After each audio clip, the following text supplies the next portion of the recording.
So there are some other things. So in blocking, we don't need to make things um, incredibly detailed. They can be very, very simple. So, I might want a piece of furniture or something over here. Again, I'm going to just go back to my Syn camera. I think I've closed it. Terraform copy.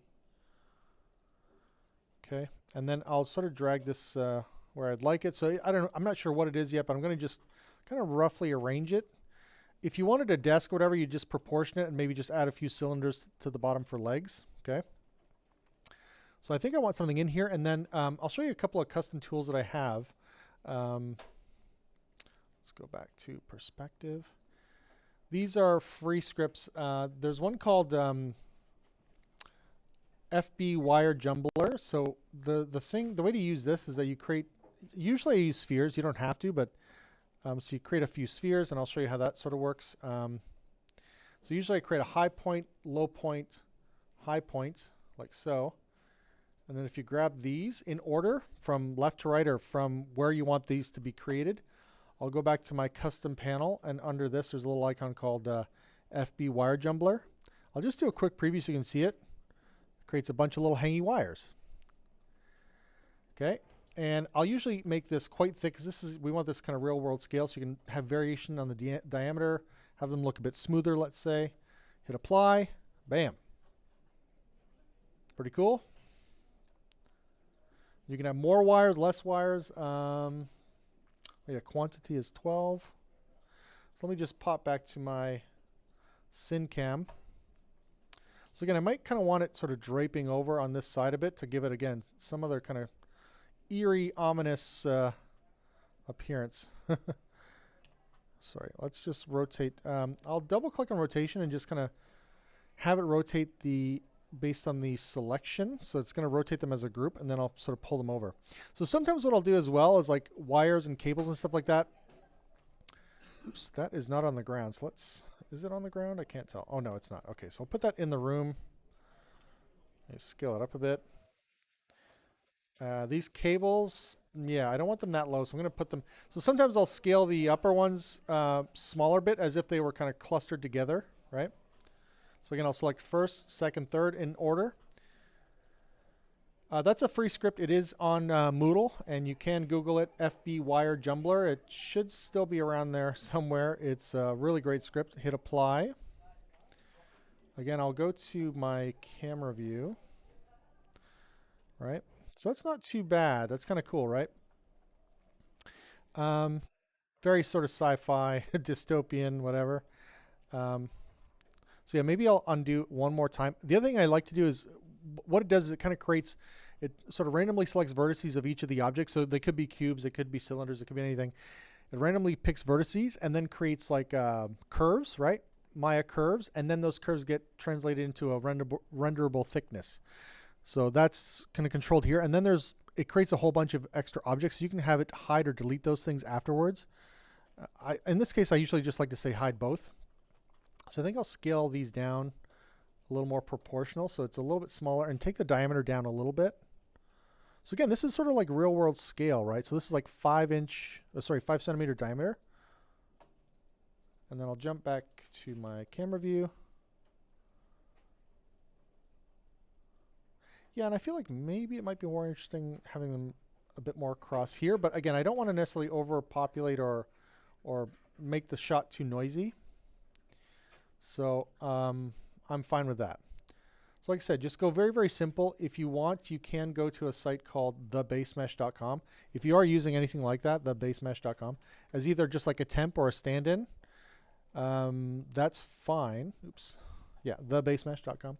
So if you go to the library, there's a lot of just like very simple fundamental objects, and they could just be placeholders. Again, I don't, for your layout blocking portion, I don't need it to be detailed at all. So, but you might find some useful kind of quick shapes you can kind of just toss in, okay? No shame in that. Let's go back to the SynCam for a sec. So lastly, I just want to talk about files and file formats. I mentioned earlier, we want our files typically to be MB format. The reason being is that MB files, they come out kind of all garbled, and MA files, they have common text. So if something happens where, and this is a danger, by the way, if you're using OneDrive and you log out before the file's been backed up, it might only half save the file and potentially corrupt it. So just make sure your file's done saving, and then Maya is closed when you log off, and that your upload is finished. But MA files will have common text. So if I were to open it in a text editor, let me just close down some of my stuff here. Yeah, so if I go down to, let's go to right click and say edit in Notepad. Right, everything is very clearly laid out, whereas like the other format MB will be all this like garbled text. So sometimes you'll see some garbled text. You could just select that text, delete it, and then try to open it, save it as an MA file, and then try to open it again, and you might recover partially corrupted files and save a lot of work, okay? So that's one reason to save as MA, and you can make that the default by going into File, Save As,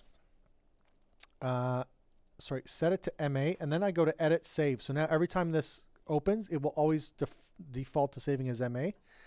The other thing is you want to go to File, Save Scene. I'll set the options for this, and I usually turn on incremental save. So what that will do is you basically just save your file as interior, whatever, set interior stairwell, okay? What it does is it creates a subfolder called incremental save, and every time you hit Control S, it creates 001, 002, and it keeps the main file updated as without the number, okay? So I'll show you what my kind of earlier one from today looked like. Did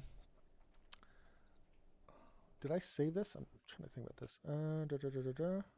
So yeah, hold on. Let me just, before I do that, I'm going to make sure the setting is set. So save scene, incremental save. And you can have it limit. So if you have, let's say, limited hard drive space at home, once it hits 20, it'll restart to 01. What I usually do is turn on compression. So compression is like zipping a file, and it can shrink file sizes. And then we'll just say preserve name during compression. I'll go to edit, save settings. Those are usually what I like to turn on. Okay, so then if I go to File, Save Scene, okay, so I'll show you what happens. I'll go to Save Scene, save. Then whatever, I make some changes, some edits, okay, Control S. And what will happen, sorry, go to the right folder here.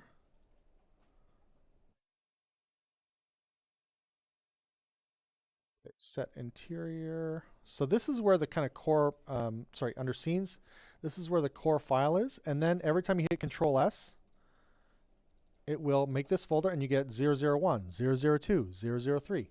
So let me just maybe move the box around. Control S, I'll move it again, because you got to make some change. Control S. Okay, so when that is done, you see it does 001, 002. And what happens is the latest version of this is directly in your scenes folder. Have you done referencing yet? Yes? So you know that if you change the name of the reference, it breaks the reference. So that's why this works great, because this file in the main scenes folder is always going to be up to date when you do this increment save. So it makes, like I said, a subfolder for you. So that, if this is linking to your scene, to your whatever, right?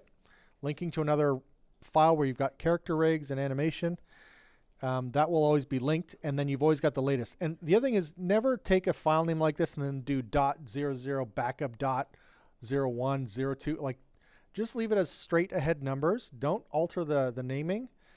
And have you used ShotGrid or Flow? It's now called. What you want to do is make an entry and say, okay, at version 5, I took the UVs and did something totally different. Version 4 has one set of UVs. Version 5 has a bunch of different changes. I might go back to version 4, so you have that note. So then you just go back and reopen version 4 instead of 5. Or you go 5 forward and 06, 07. And then you can say, okay, at version 10, I actually went back to version 4, merged the UVs, used those UVs, and tweaked them. And now that's version 12 or 11 or whatever. So then, you've got a tracking. And it's just very common numbering. It's easy to follow. It's not some garbled mess of 004-fix-backup-02, right? So that's a little bit about just file handling.